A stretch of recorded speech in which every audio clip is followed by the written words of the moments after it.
Well, hey guys, this is Long Haul Larry with Big Blue. We're out of the shop. We're all ready to roll. We're gonna take off and see if we can do a good 700 plus miles here and get this knocked out. We have 971 miles to our destination of, I believe it's pronounced Manassas, Virginia. And we have an appointment of Saturday morning, so I got tons of time, so that's all good. Maybe I can get up there, maybe they'll actually unload me early. That'd be kind of cool. But we are going to make our way and keep going here. I wanted to kind of show you guys this. This is a driver vehicle examination report. If you guys caught the live video that I did, I don't know if I'm so good at live videos. I don't know. That's the first one I think I've actually had where I didn't lose communication with it. So that worked out good. They had a good Wi-Fi signal here, so that worked out well. But I was trying to talk and tell a story, and I kept seeing comments pop up, and I kept catching my eye on the comments and stuff, and it was distracting me. But hopefully it worked out well. I haven't even watched it or nothing. But if you did catch that, I got pulled over last night. I got a DOT. I was actually on the phone with John. We were talking and stuff, and I was coming down the road, and I was getting passed by a car, and they were going by pretty good. And we came over this hill, and right there was a police officer sitting in the middle of the highway. And I didn't even think about it. I didn't whatever. I mean, I was doing 72, I think, in a 70 zone, so it was no big deal. And that car was going by pretty fast. And I was talking to John, and as soon as we came past the cop, boom, lights went on. And I thought, oh, he's coming after that car. So I pulled like half off the road, half the shoulder, half on the road, and I just kept going. I figured it gives him a lane and a half, and I figured he's gonna take off and go get that car, and then I'd have to jump over another lane, over into the left lane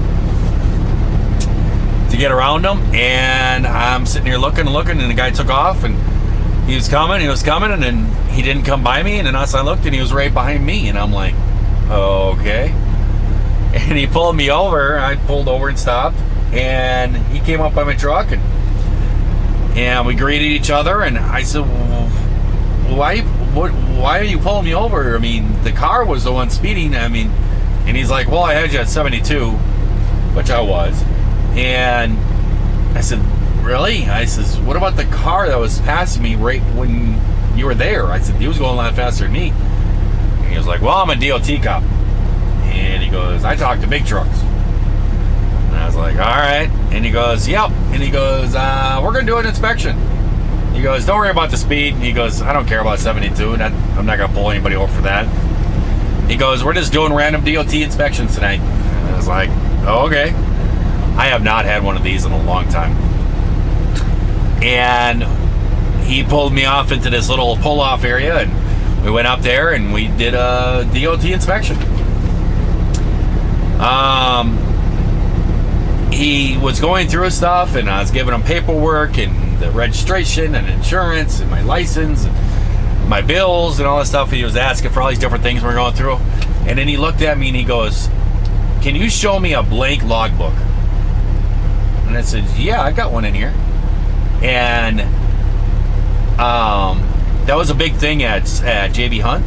They always just preach us at us. You got to carry a blank logbook. You don't know how many drivers get a fine. And from what they used to say, it's $100. It's a $100 fine if you're not carrying a blank logbook.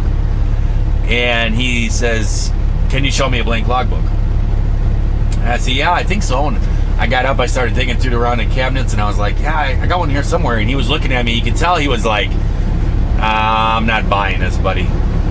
And I opened up the cabinet up there, and when I got into this truck, well, the first thing I did the first day is I stopped at a truck stop, and I paid $2 or whatever, and I bought just a blank logbook, and I just threw it up in the cabinet. And I found it. I pulled it out. I said, oh, here it is. I said, you want it? And he goes, no, I just needed to see it. And he goes, congratulations. And I said, what's that? What am I getting congratulated for? And he goes, you're the first truck driver that I have DOT'd tonight that has actually had a blank logbook. And I was like, really? And he goes, yup. He goes, that tells me this is going to go well. And so he wanted my ELD, and I popped it out of there and gave it to him. And he knew what he was doing, and he emailed my logs to his car. And we did our whole DOT thing, and then he said, okay, well, go wait in the truck. And he says, I should be, probably 10, 15 minutes. I should be back. And he came back up, and he handed me all my stuff, and then he says, here you go, sign this. And I said, well, before I sign this, I said, what's it say?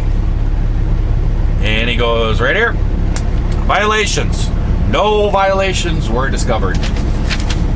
Yay. So I got a clean bill of health from Mr. DOT.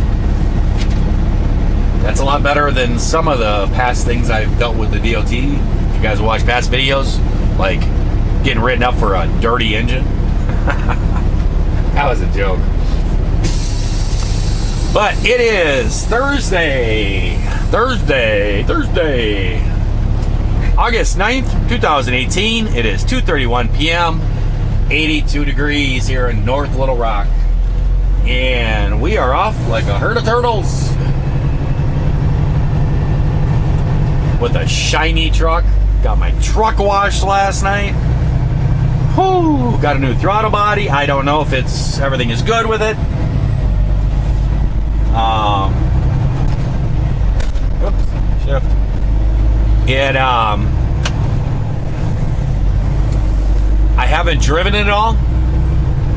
I kind of opened up the hood and looked. This place was really good.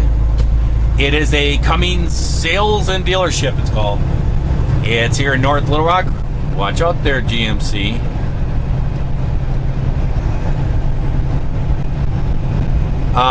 Really friendly people.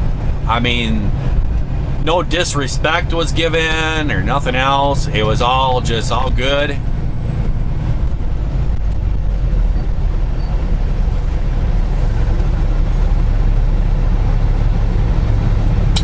Give this guy a little room to come on out. Looked like he was waiting there. I don't know why he didn't just come on out there. Let's just sit here and leave this. Oh, here we go. I was going to leave this driveway open, but there goes our light.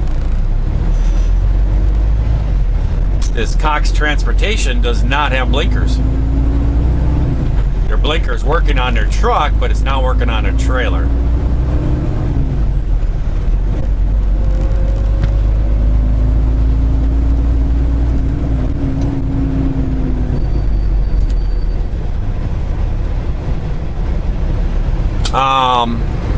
Real good people though, real good place. I guess my boss discovered this place. One of his other trucks he has had an issue or something, and he brought it in here on Monday when I was having all the issues at the Freightliner place. And he had a truck here, and he was very, how do I want to say that? I'm trying to think of the word, it's escaping me at this moment. Impressed. He was very impressed with these guys.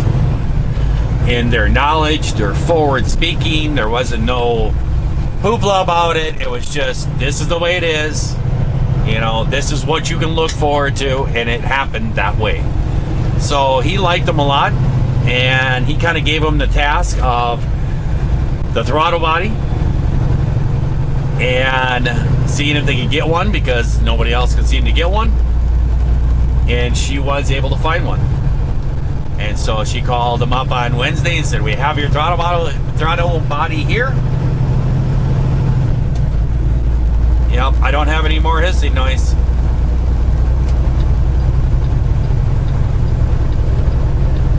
So that looks like we're good to go here. And that worked out pretty well. That short, this little on-ramp there, and we hit 55 miles an hour by the time we hit the road. So power shouldn't be too bad. Looks like we're good there. And then it was, okay, well, my driver could be there tomorrow morning. Did you get him in? Yep, no problem. You know, not a whole bunch of messing around and everything else.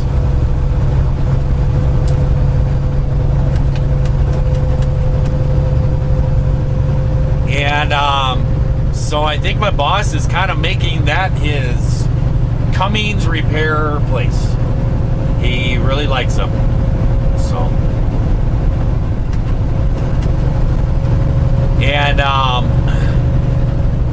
the throttle body, the install on the truck, the time, their labor and everything, 100% covered under warranty. No bill. So, cool. So there you go. I thought that I would maybe tell another story. So I don't know if that one on live went the greatest. But I'll tell you guys about another situation that I had that was a very close call. This was an accident that I was in the middle of. And this one here, I definitely had to change my shorts on. I was running across Missouri. This was back when I was running with Swift. And I was running down the highway. And back then we had a 60-mile-an-hour truck. That was what the Swift trucks were governed at. I think they've actually bumped the Swift trucks up higher.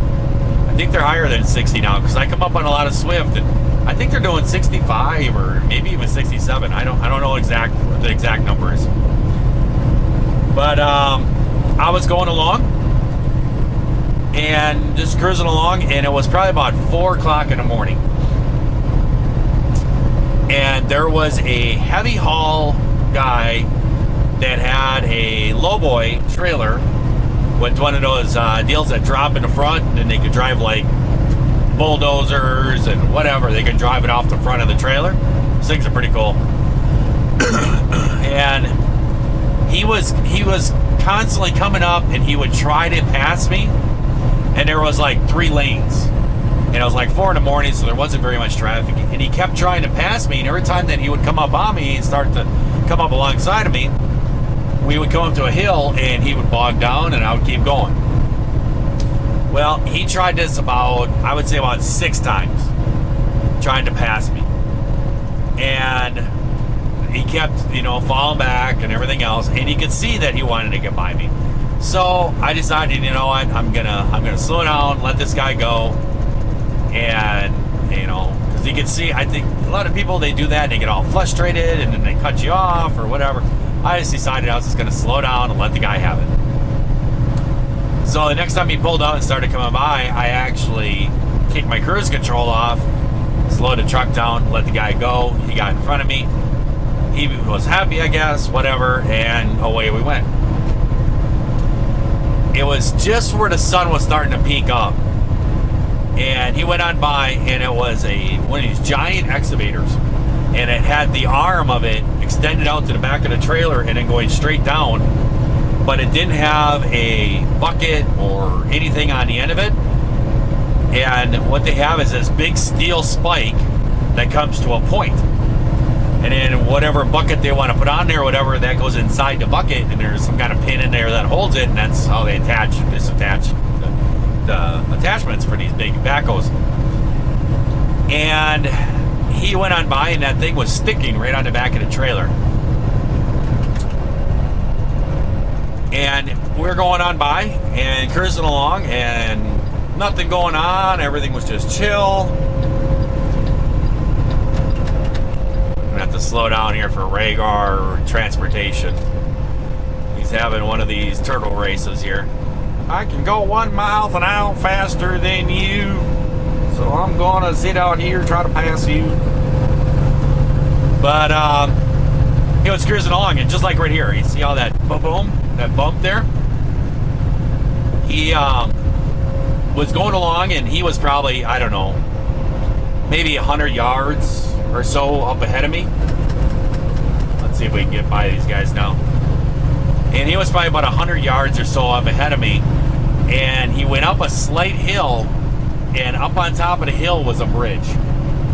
And there was this, one of those bumps like that, but it was pretty rough. And I saw him going up this slight hill up ahead of me, and all of a sudden I saw his taillights go, just bounce really bad. And then the sky just lit up.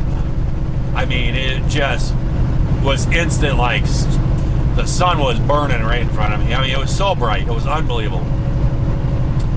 And I was just kind of cruising along with the cruise control and all by myself.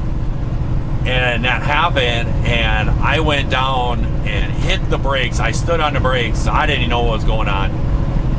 And I came flying up on this guy, and I realized what had happened is the boom on that excavator bounced off the trailer, and that big spike went straight into the asphalt.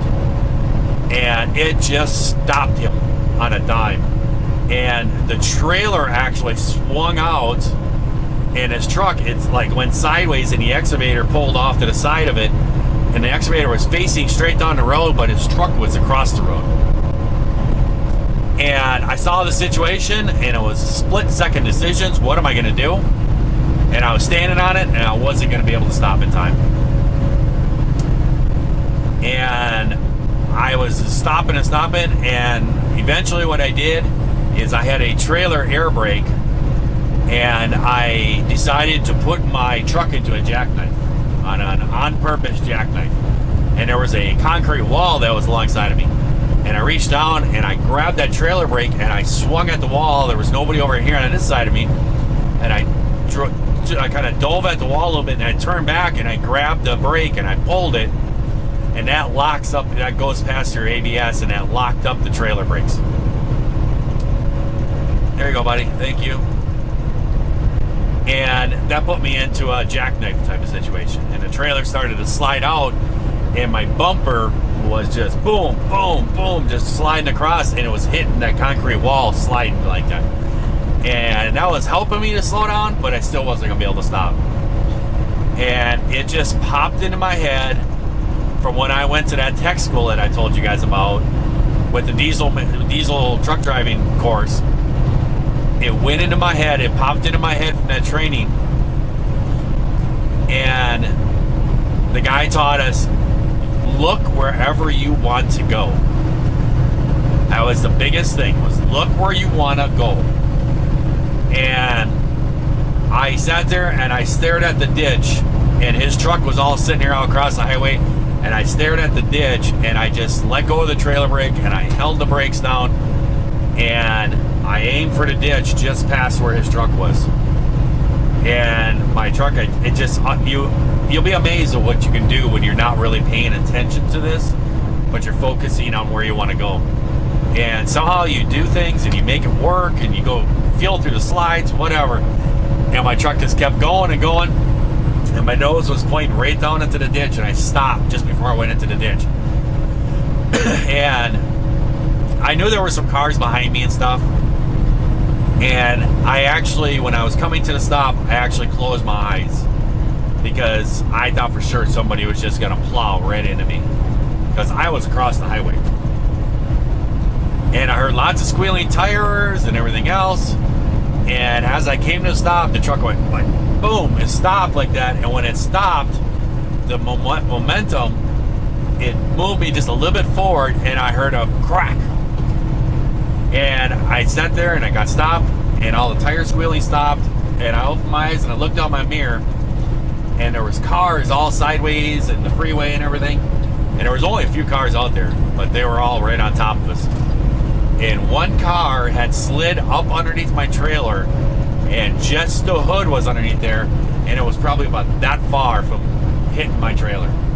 But he got stopped in time that he didn't hit me, but his hood was up underneath my trailer.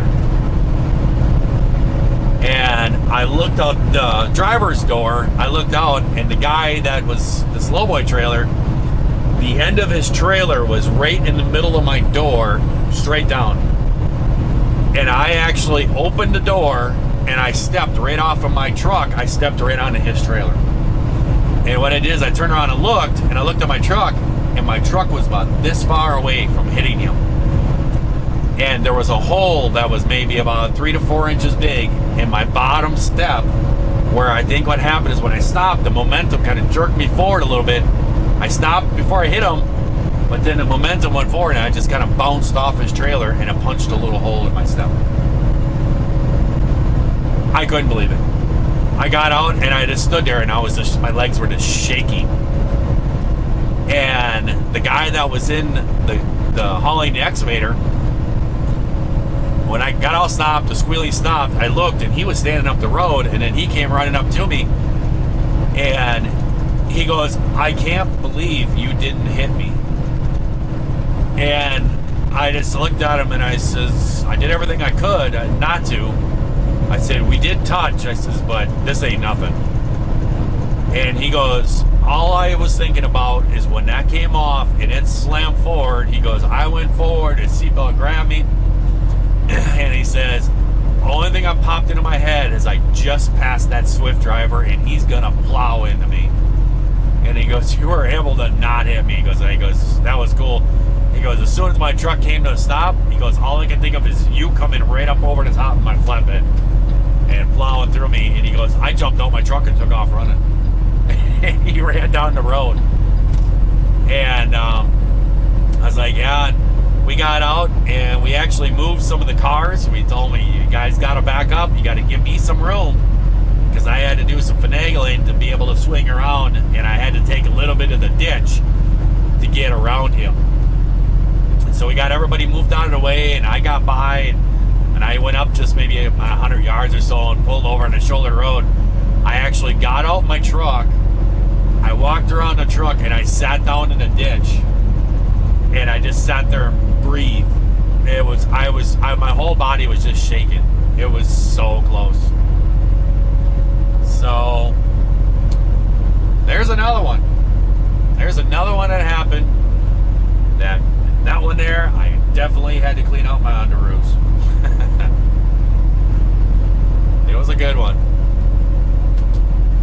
I have actually never been involved in an accident in a semi, except for one. And of course, when the police showed up, they said, "Truck driver, it's your fault." And I was like, "What?" And I argued, "Nope, I don't care, it's your fault." And I ended up actually taking it to court, and I actually had to hire a lawyer and everything else. And the morning of the court case, the DA actually just dropped the whole thing. Boy, should have saw my attorney screaming. So he showed up for the court case and there was no court. And he tried to get the DA to drop it beforehand, and he was not going to have any part of it. But then he finally realized that he wasn't going to be able to prosecute me, so he finally did drop it. So I've been real lucky with that. I feel that I have a very good sense of safety. I've been through a lot of different situations, and I feel that I've had very good training. And to tell you the truth, I actually like training other people. That's why before coming to ADL, I was thinking about going back to that and doing it, because I actually do enjoy doing that. But I think I have a pretty good aspect of safety. Yeah, there's some situations that come up. I know that some people right now are typing on their keyboards, "I thought you were all through a stop sign," or "I thought you did this." There is situations that come up, and it's hard for you guys because you guys don't get to see everything that's going on around me. You're just getting where the cameras are pointed. So you're making decisions out of book knowledge or something that you read or whatever, that this is the way it's supposed to be done. Well, sometimes you kind of have to do something a little bit different to make it actually work. So, but I've had a very good trucking career with a good safety record, and there's a couple more